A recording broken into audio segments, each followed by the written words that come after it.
अस्सलाम वालेकुम दोस्तों क्या आपने कभी ऐसे इंसिडेंट के बारे में सुना है जिसमें डॉक्टर्स ने डेड बॉडीज को दोबारा जिंदा किया हो, या ऐसे किसी फैशन शो के बारे में सुना हो जिसमें लेडीज ने कपड़े की बजाय गाय का गोश्त पहना हो, या किसी ऐसे होटल के बारे में सुना हो जिसमें आपको एक ही कॉफी कम प्राइस पर भी मिले और ज्यादा प्राइस पर भी। लेकिन मेन चीज ये है कि आपको ये कॉफी कम प्राइस पर किस कंडीशन में मिल सकती है, या किसी ऐसे समुद्र के बारे में सुना हो जिसकी लहरों से आपको म्यूजिक सुनाई दे, या किसी ऐसे जानवर के बारे में सुना हो जिसे जंग के दौरान इस्तेमाल किया गया हो और इससे बॉम्ब्स और ड्रोन्स वगैरह को डीएक्टिवेट किया गया हो।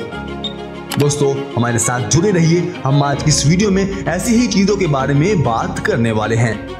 नंबर 1, दोस्तों क्या आपको पता है कि जापान में वॉशरूम में हाथ धोने वाले पानी को दोबारा फिर इस्तेमाल करने के लिए सेव किया जाता है। जी हाँ दोस्तों, जापान में सिंक और फ्लश को एक दूसरे के साथ ऐसे कनेक्ट किया जाता है कि आप जब सिंक में अपने हाथ धोएं वो पानी फ्लश में जाकर इकट्ठा हो जाए, और जब कोई दूसरा शख्स फ्लश करने आए तो वो दोबारा इस पानी को इस्तेमाल कर सके। इस तरह जापान की आवाम हर साल पानी की मिलियन गैलन्स को सेव करती है। दोस्तों बिल्कुल इसी तरह की strategy south Korea, Chinese, Singapore, Europe और यूनाइटेड स्टेट की आवाम अपने वॉशरूम्स में इस्तेमाल करती है और लाखों लीटर पानी को सेव करती है। नंबर 2, दोस्तों डॉल्फिन्स एक ऐसा एनिमल है जिसे वार के दौरान जंग जीतने के लिए ट्रेन किया गया था, क्योंकि डॉल्फिन्स समुद्र के ऐसे एरिया तक जा सकती है जिसमें आम इंसान नहीं पहुंच सकता। इसके अलावा ये दूसरे जानवरों के मुकाबले में हाईली ट्रेनेबल और इंटेलिजेंट होती है, इसलिए इनको माइंड्स का पता लगवाने, किसी ऑब्जेक्ट की रिकवरी करवाने, पानी के अंदर अपनी सिक्योरिटी के लिए और किसी स्विमर को डिटेक्ट करने के लिए ट्रेन किया गया था। दोस्तों 1916 में रशिया ने इन डॉल्फिन्स को अंडर वाटर ड्रोन्स को ढूंढने और इनको डिस्ट्रॉय करने के लिए, और यूएस नेवी ने पानी के अंदर माइन को ढूंढने उनको डीएक्टिवेट करने के लिए ट्रेन किया था। और इस तरह इसराइल, यूके और ईरान ने भी डॉल्फिन्स को बहुत से प्रोग्राम में इस्तेमाल किया। नंबर 3, दोस्तों आपने 2 कंट्रीज जिनके बॉर्डर्स एक दूसरे से मिलते हैं बहुत देखे होंगे, लेकिन मैं आज की इस वीडियो में आपको ऐसी 3 कंट्रीज के बारे में बताऊंगा जिनके बॉर्डर्स एक दूसरे के साथ मिलते हैं। दोस्तों एक तरफ अर्जेंटीना और ब्राजील और दूसरी तरफ पैराग्वे, जिनके बॉर्डर्स एक दूसरे के साथ मिलते हैं। दोस्तों ऐसे सिर्फ ये 3 कंट्रीज के बॉर्डर्स एक दूसरे के साथ नहीं मिलते, बल्कि और बहुत सी कंट्रीज हैं जिनके बॉर्डर्स एक दूसरे से मिलते हैं, जैसा कि बेल्जियम, जर्मनी, नेदरलैंड के बॉर्डर्स, फ्रांस, जर्मनी, स्विट्जरलैंड के बॉर्डर्स और बोत्सवाना, ज़ैम्बिया, नामीबिया के भी बॉर्डर्स एक दूसरे से मिलते हैं। नंबर 4, दोस्तों आप लोगों ने लाइव या टीवी में वीडियो म्यूजिक अवार्ड शो तो लाजमी देखा होगा, जिसमें सिंगर्स और एक्टर्स डिफरेंट डिजाइन के स्टाइलिश कपड़े पहनकर आती हैं। दोस्तों इसी तरह ही 12 सितंबर 2010 में लॉस एंजलिस में नोकिया थिएटर में वीडियो म्यूजिक अवार्ड चल रहा था, और सभी एक्टर्स और मॉडल्स बड़े ही अच्छे डिजाइन के कपड़े पहनकर आई हुई थी। तो वहां पर मल्टी टैलेंटेड लेडी गागा ने भी अपनी तरफ से बहुत अच्छा ड्रेस पहना हुआ था, जो जूते से लेकर हैंडबैग तक प्योर गाय के गोश्त का बना हुआ था, जो पसंद तो नहीं किया गया, लेकिन ये उस वक्त फेमस बहुत ज्यादा हुआ था। नंबर 5, दोस्तों एक ऐसा कैफे है जिसमें आपको कॉफी 7 यूरो की भी मिल सकती है, और अगर आप थोड़ी सी कोशिश करें तो आपको वही कॉफी 1.40 यूरो की भी मिल सकती है। दोस्तों ऐसा कैफे फ्रांस में बनाया गया है, जिसमें अगर आप इस कैफे के स्टाफ से बदतमीजी से पेश आओगे तो आपको कॉफी 7 यूरो की मिलेगी, और अगर आप स्टाफ से प्यार से पेश आते हो तो आपको वही कॉफी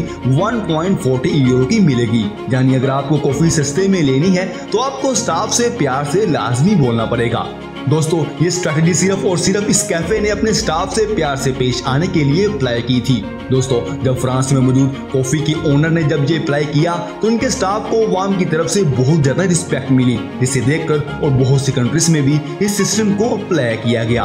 नंबर 6, दोस्तों क्या आपने कभी समुद्र की लहरों से म्यूजिक क्रिएट होते देखा है, जिसकी अगर लहरें किसी चीज के साथ टकराएं तो आपको म्यूजिक सुनाई दे। दोस्तों एक ऐसा ही समुद्र जदार में मौजूद है, जिसकी लहरें जब सीढ़ियों के स्टेप्स के साथ टकराती हैं तो हमें बिल्कुल ऐसा म्यूजिक सुनाई देता है।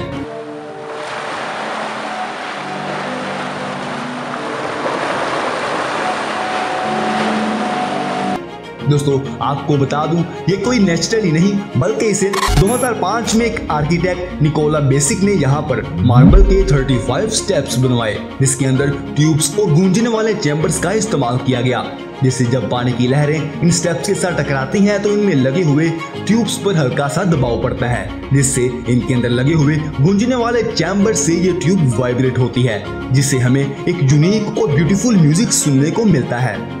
नंबर 7 दोस्तों, जब फर्स्ट टाइम अपोलो 11 मिशन से नील आर्मस्ट्रॉन्ग, बस आल्ड्रिन, माइकल कॉलिंस चांद से वापस आए तो इनको 21 दिन स्पेशल सेल में रखा गया था और इनका ट्रीटमेंट किया गया था। इनको खतरा था कि ये एस्ट्रोनॉट्स कहीं अपने साथ चांद से कोई जहरीली चीज और वायरस वगैरह तो अपने साथ नहीं लेकर आए, इसलिए इनको केयरफुली क्लीन और फिल्टर किया गया और इनको आखिर 21 दिन बाद सेल से बाहर निकाला गया और इसके बाद ये एस्ट्रोनॉट्स अपनी फैमिली से मिले और इनके साथ मिलकर सेलिब्रेट किया।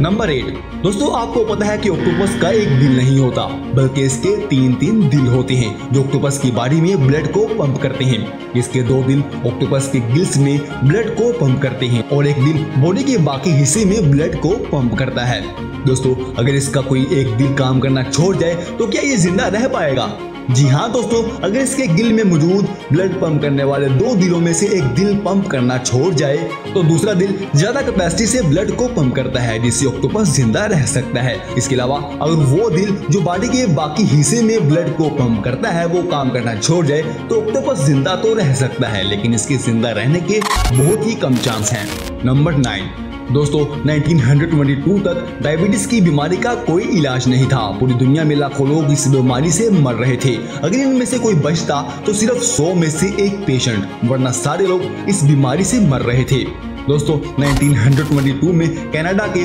टोरंटो जनरल अस्पताल में जब बच्चे इस बीमारी से मरने ही वाले थे और बाहर इनके पेरेंट्स रोते हुए अपने बच्चों की डेड बॉडी का वेट कर रहे थे तो यूनिवर्सिटी ऑफ टोरंटो के डॉक्टर्स ने पहली बार इंसुलेशन का इंजेक्शन इन पेशेंट्स को लगाया। जब इन्होंने पहले बच्चों को इंजेक्शन लगाया तो वो थोड़ी ही देर बाद होश में आने लगा और डायबिटीज से रिकवर होने लगा, जिससे इन्होंने तमाम बच्चों को यही इंजेक्शन लगाए और सभी आहिस्ता आहिस्ता बेहोशी से उठने लगे और रिकवर होने लगे, जिससे इस कमरे में मौजूद तमाम पेरेंट्स का दुख खुशी में बदल गया और वो पूरा रूम हैप्पीनेस से भर गया।